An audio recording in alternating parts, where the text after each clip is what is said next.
Assalamu alaikum. Je m'appelle Prabhakaran et je travaille comme superviseur. Tout d'abord, j'aimerais savoir, on entend souvent dire dans la plupart des religions, il est dit que quiconque suit les paroles de Dieu avec foi ira au paradis et que ceux qui ne le font pas iront en enfer. En prenant cela en compte, j'aimerais savoir quel sera le sort des non-musulmans en islam le jour du jugement. Deuxièmement, j'aimerais connaître l'importance du mois sacré de Ramadan pour que les non-musulmans présents ici puissent aussi en bénéficier. Et pour finir, je voudrais dire que, d'après la petite expérience que j'ai acquise dans ma vie, je peux affirmer avec conviction que l'islam est la seule religion qui offre un savoir théorique clair et solide, soutenu par des exemples logiques et une réflexion rationnelle.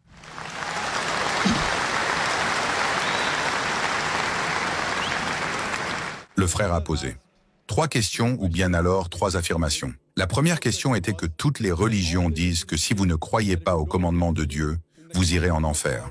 Que se passera-t-il alors pour les non-musulmans le jour du jugement? Frère, comme je l'ai mentionné plus tôt, le Coran dit dans la sourate An-Nisa, chapitre 4, verset 48, et dans la sourate An-Nisa, chapitre 4, verset 116, qu'Allah peut, s'il le veut, pardonner tous les péchés. Mais le péché de shirk, c'est-à-dire associer des partenaires à Allah, il ne le pardonnera jamais. Donc si une personne meurt en tant que non-musulman et qu'elle a associé des partenaires à Dieu, qu'elle a cru en de faux dieux ou pratiqué l'idolâtrie, elle n'ira jamais au paradis. Elle ira sûrement en enfer. Pour aller au paradis, il faut croire en un Dieu unique, l'adorer seul et suivre ses commandements. Concernant votre deuxième question, quel est le bénéfice du mois de Ramadan pour les non-musulmans? Le Coran dit dans la sourate Al-Baqarah, « Le jeûne vous a été prescrit comme il a été prescrit aux gens qui vous ont précédés, afin que vous appreniez la piété. » La raison pour laquelle nous jeûnons est d'augmenter notre taqwa, notre crainte envers Dieu. Et dans la sourate Al-Baqarah, il est dit, « Le Ramadan est le mois au cours duquel le Coran a été révélé, comme une guidance pour toute l'humanité, comme un critère pour distinguer le bien du mal. » Le Ramadan est le mois au cours duquel le glorieux Coran, la dernière et ultime révélation, a été révélé au dernier et ultime messager, le prophète Mohammed, paix sur lui. Et le Coran précise que ce livre est une guidance pour l'humanité tout entière, pas seulement pour les musulmans ou pour les arabes, mais pour tout le monde. Il est un critère pour distinguer le bien du mal. Alors, en quoi le Ramadan profite-t-il aux non-musulmans? Le Coran qui a été révélé durant ce mois est une guidance pour toute l'humanité, musulmans et non-musulmans. En outre, notre bien-aimé prophète Mohammed, paix sur lui, a dit que le Ramadan est le mois au cours duquel les démons sont emprisonnés, les portes du paradis sont ouvertes et les portes de l'enfer sont fermées. Cela signifie qu'il est plus facile de faire de bonnes actions durant ce mois et que les chances de faire de mauvaises actions sont moindres. Pour les non-musulmans, c'est aussi l'occasion où le message de l'islam peut mieux pénétrer dans leur cœur, car le diable, Satan, est emprisonné. Ainsi, il y a plus de chances pour eux de se rapprocher de l'islam. Concernant votre troisième déclaration, vous dites que l'islam est fondé sur des points théoriques solides, soutenus par la raison et la logique. Alors, si vous reconnaissez que l'islam repose sur des règles et des principes fondés sur la raison et la logique, ma question pour vous en ce mois de Ramadan est « Pourquoi n'acceptez-vous pas l'islam ?» Ce n'est pas une question d'accepter l'islam. En fait, j'accepte toutes les religions, toutes les bonnes choses que chaque religion enseigne. Donc, je n'ai aucun problème à ce niveau-là. Frère, vous dites que vous croyez en toutes les bonnes choses de toutes les religions. Cela signifie donc qu'il y a aussi des mauvaises choses dans certaines religions. Oui, voilà, c'est ça. Tout à fait d'accord. Très bien. Je voudrais vous poser une simple question. Que trouvez-vous de mauvais dans l'islam? Honnêtement, je n'ai rien trouvé de mauvais dans l'islam. Mais peut-être qu'en pratique, certaines personnes... Parlons de l'islam, pas des musulmans. Ils ne sont pas parfaits. D'accord. Parlons que de l'islam. Il y a des musulmans qui peuvent boire de l'alcool, d'autres qui peuvent tricher. En ce qui concerne l'islam, il n'y a rien de mal. Très bien, maintenant, vous m'avez dit très franchement que vous prenez les bonnes choses de toutes les religions. Vous avez aussi dit qu'il y a de mauvaises choses dans certaines religions et également que vous ne trouvez rien de mauvais dans l'islam.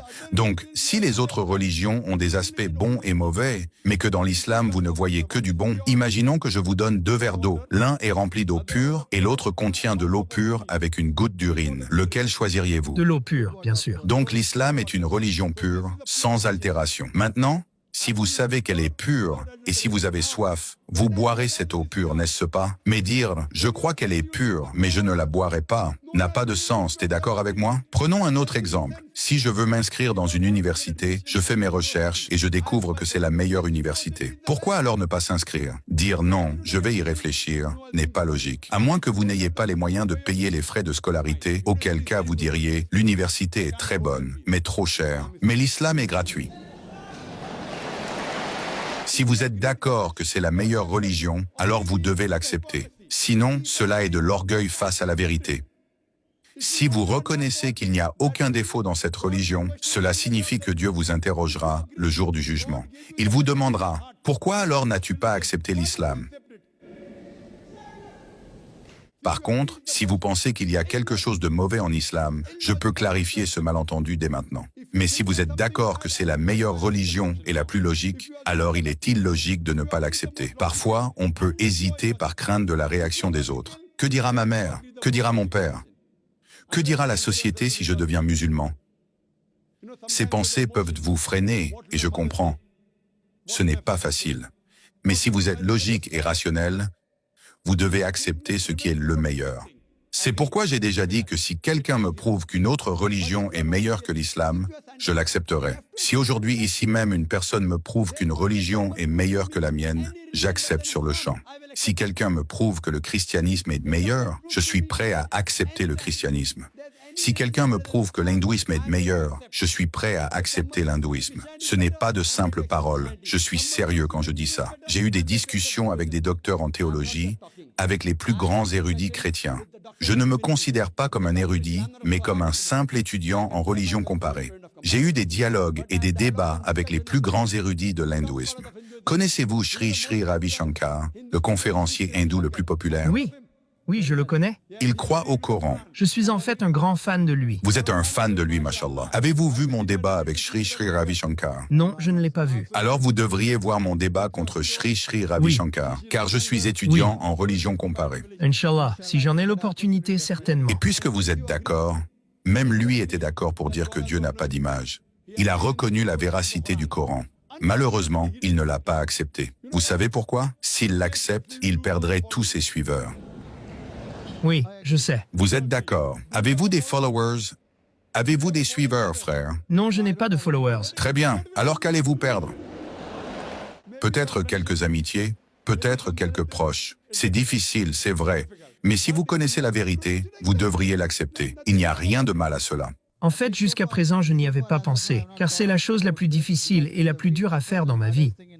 Réfléchissez-y aujourd'hui. En ce mois de Ramadan, vous m'avez demandé comment cela peut bénéficier aux non-musulmans. Cela peut leur être bénéfique en ouvrant leur cœur à la vérité. Donc je vous invite à y réfléchir. Si ce n'est pas aujourd'hui, il reste encore 2 ou 3 semaines jusqu'à la fin du mois de Ramadan. Si ce n'est pas aujourd'hui, acceptez pendant ce mois béni, cela vous sera bénéfique. Et Inch'Allah, Inch'Allah, je peux vous dire qu'en acceptant l'islam, tous vos péchés passés seront pardonnés. Ainsi, si vous acceptez l'islam aujourd'hui, et si quelque chose devait vous arriver, je peux dire avec certitude que vous irez au paradis. Je ne peux pas en être sûr pour moi-même, car au moment où une personne accepte l'islam, tous ses péchés passés sont effacés. Si vous acceptez l'islam et qu'il vous arrive quoi que ce soit aujourd'hui, Inch'Allah, vous irez au paradis.